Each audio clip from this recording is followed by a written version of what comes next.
A few years back, I rented an apartment from a friend who had just renovated it, but couldn't find a buyer, so I offered to rent it. Once I moved in, I noticed something off about the lady next door. Despite being 45, she looked much older. She stayed up all night listening to Christian radio shows and talking loudly to someone. It became so loud that I couldn't sleep, so I went over and asked her to keep it down. When she opened her door, I caught a glimpse inside. Her walls were covered in crosses painted in different colors, and words like Jesus and angels were scribbled everywhere. The windows were painted black, not letting in any light. Her place was damp, with yellow-stained carpets that looked like they were 50 years old, and there was dog poop and cockroaches everywhere, although I never saw a dog. I politely asked her to keep it down, but she just stared at me and closed the door, then turned the radio up even louder. The next night, my girlfriend was staying over, and I woke up in the middle of the night to see a shadowy figure standing next to the bed, looking at us sleeping. I thought I was hallucinating, something that happens to me in the dark when I'm sleepy. But then the shadow spoke. It was my neighbor, holding something in her hand. She had broken in during the night, and who knows how long she had been standing there. "You should lock your door at night," she said before walking out. The next morning, I heard strange noises coming from below my bedroom window. It was my neighbor, speaking in tongues to herself. She had a plastic bag with her dead dog inside, and the smell of death was overwhelming. I was completely terrified at this point. It was obvious she was very disturbed. I went upstairs and knocked on another person's door to ask what was going on. The guy was just as scared as me. He told me that she had broken into his apartment one evening while he was watching TV with his kids. He'd gotten up to get a snack, only to find her behind the couch, staring at him and holding a power drill. Now I knew what was in her hand. I was petrified. I called the cops, and they were familiar with her. Apparently, she was a violent schizophrenic who had stopped taking her medication. However, they couldn't force her to take it or enter her apartment without her permission because she owned it. The only thing they could do was wait for her to leave the apartment. I stayed up for the next 2 days, waiting for her to run out of cigarettes. When I heard her leave at 2 a.m. to go to the 7-Eleven across the road, I called the cops. They arrived with 3 cars and a special van in less than 2 minutes. They restrained her, put her in the van, and drove off to some institution. In less than a minute, it was as if she had never been there. I never saw her again, but I still have nightmares about her watching me sleep to this day.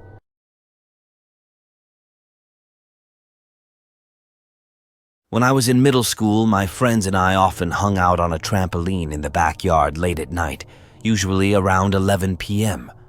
Our backyards were all interconnected, with only trees and small fences separating them, making it easy to move between them. One night, while we were chatting and enjoying our time, a man suddenly appeared and asked if we had seen a little orange tabby cat. We hadn't, and we told him so. He explained that he lived around the corner, and that if we happened to spot the cat, he would reward us. We thought this was pretty cool and went back to our conversations, which often revolved around Pokemon cards and why Charizard was so strong on paper. Surprisingly, just about 2 minutes after the man had left, the cat he had described wandered into our yard. We couldn't help but wonder if this was the same cat he was looking for. My friend quickly grabbed the cat, and we all excitedly headed to the man's house to claim our reward. Upon reaching his house, we found the man sitting on his front porch. We proudly presented him with the cat, and he was overjoyed. He told us that the reward was inside and invited us in to collect it. We were a bit hesitant, but after some discussion, we decided that 2 of us would go inside while the other 2 stayed outside.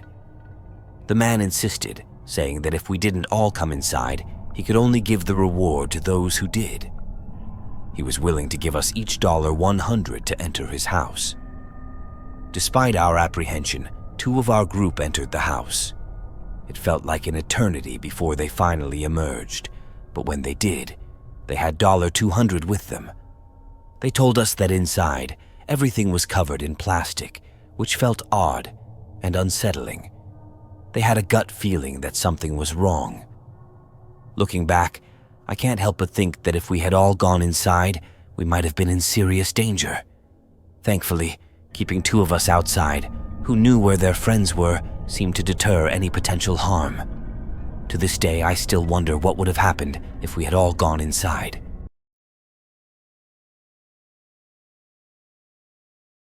A few years back, my best friend and I embarked on a road trip to a music festival. Meeting up with some friends, we had a blast at the festival. One friend asked if he could join us on the ride back home for school, as his buddies wanted to stay longer. We decided to drive straight home, taking turns behind the wheel, which turned the journey into a full-day affair. I took the first shift, starting around 2 a.m. The night was stunningly clear, with a full moon lighting up the sky, giving it a festive atmosphere. As I drove, I noticed the GPS leading us onto a dark back road that wound into a vast valley. Surrounded by open fields, there wasn't a car or house in sight for hours, indicating a remote area. Soon we lost our satellite signal, leaving us without GPS, radio, or cell service. Despite this, I wasn't overly concerned, as the GPS had instructed us to stay on this road for a couple more hours before losing signal. About 20 minutes into the valley, we encountered a bridge. A car was parked on the side of the road, which wasn't unusual, but what caught our attention was that all its windows were blacked out. Despite the bright moonlight, we couldn't see inside. Moreover, the car seemed to lack a visible license plate. We passed it, and suddenly, its lights turned on, and it started following us, tailgating closely. We couldn't see who or what was inside, which was unsettling. We tried to rationalize it, thinking maybe the driver was lost and needed to follow someone out of the area. However, the blacked-out windows and missing license plate raised red flags. As the car trailed us, a sense of unease crept over me, gradually intensifying into a gut feeling that screamed, "Get away from this vehicle now!" This feeling was rare for me, reserved for moments when I sensed real danger. I tried to ignore it, dismissing it as an overreaction to a potentially explainable situation, until I saw something in the road ahead. Almost as if on cue, the car behind us backed off as we approached what appeared to be a body lying in the middle of the road. The road was narrow, and there was no room to maneuver around it.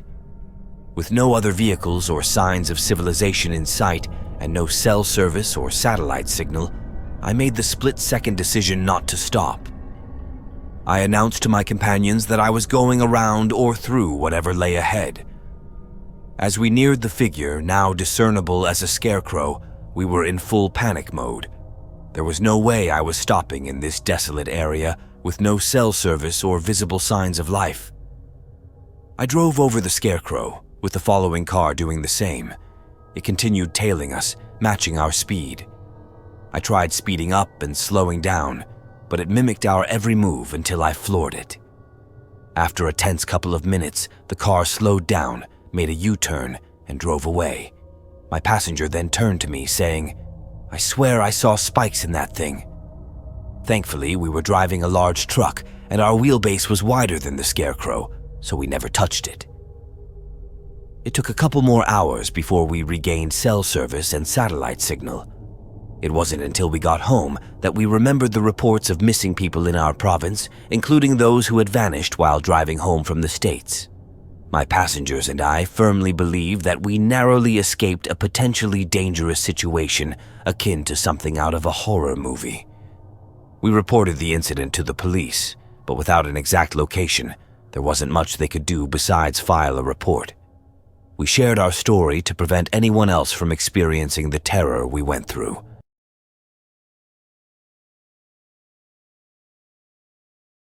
When I was 8 years old, I had a friend over for a sleepover. It was one of those nights where time seemed to slip away unnoticed as we played with our Barbies in the cozy glow of the living room. But then, in a heartbeat, everything changed. A chill ran down my spine and a sense of unease settled over me. It felt like the air had grown heavy, like the very walls of the room were watching us. I turned to my right, and there, standing outside the window, was a man. He was a stark figure in the darkness, his features illuminated just enough for me to see. The man was white, dressed in a short-sleeved, dark blue t-shirt with a small pocket on the chest. His arms were surprisingly hairy, and he wore black gloves and a black ski mask that covered most of his face. His hands were cupped around his eyes, blocking out any glare from the streetlights, intent on observing us. I let out a startled yelp, my heart pounding in my chest, and instinctively curled into a ball. My friend, sensing my fear, followed suit. She asked me what we should do, her voice trembling with fear. With a shaky voice, I whispered a plan. At the count of 3, we'll run upstairs and get my dad. I began the countdown, my voice barely above a whisper, and when I reached 2, we both sprang into action. I raced towards the stairs, my friend right behind me, our hearts racing in tandem. Bursting into my dad's room, we were breathless and terrified as we told him about the man outside. Without a moment's hesitation, my dad leaped out of bed and rushed outside. But by the time he got there, the man had vanished into the night, leaving only questions and fear in his wake.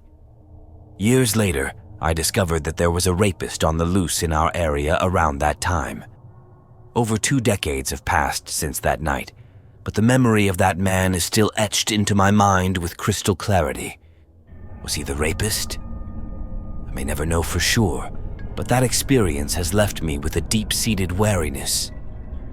I no longer feel comfortable leaving my curtains open at night, a lingering fear from a night that changed everything.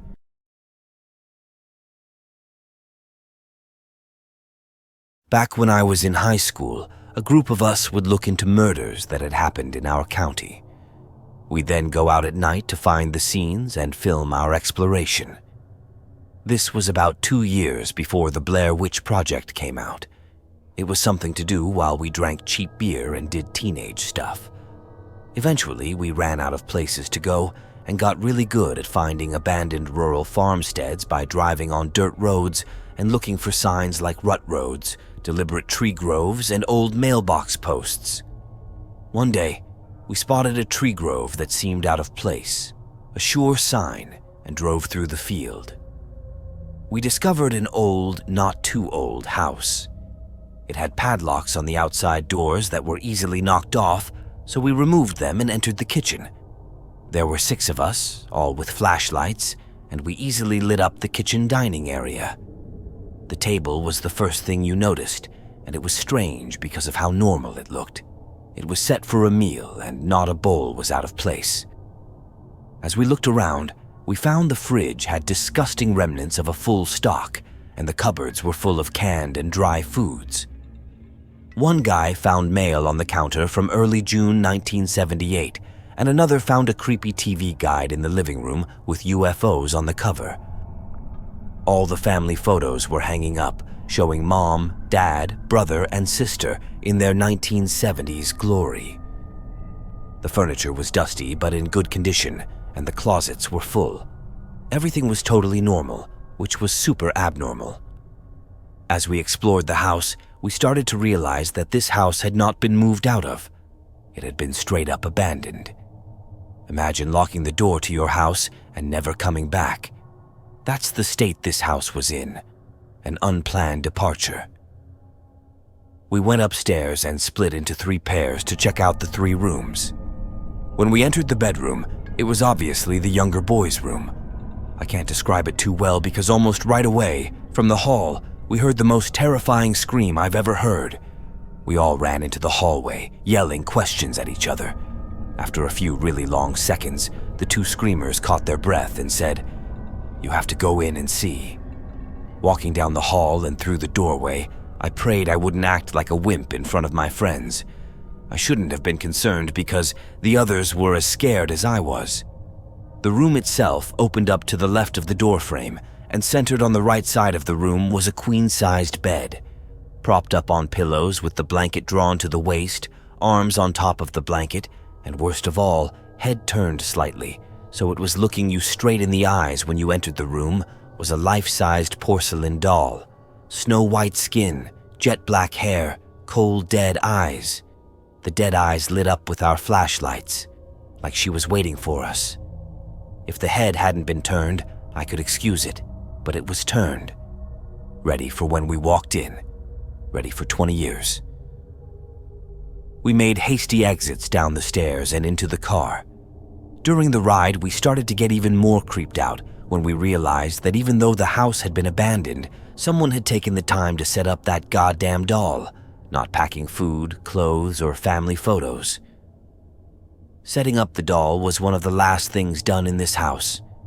We tried to research more about the property, but got nothing. No tragic car accident, no grisly massacre, no family names, nothing. Just a tacky time capsule in the middle of nowhere. We found out that the county had taken possession of the land for non-payment of taxes, explaining the locks, but never tracked down any more information on what happened to them or why they left that freaky doll.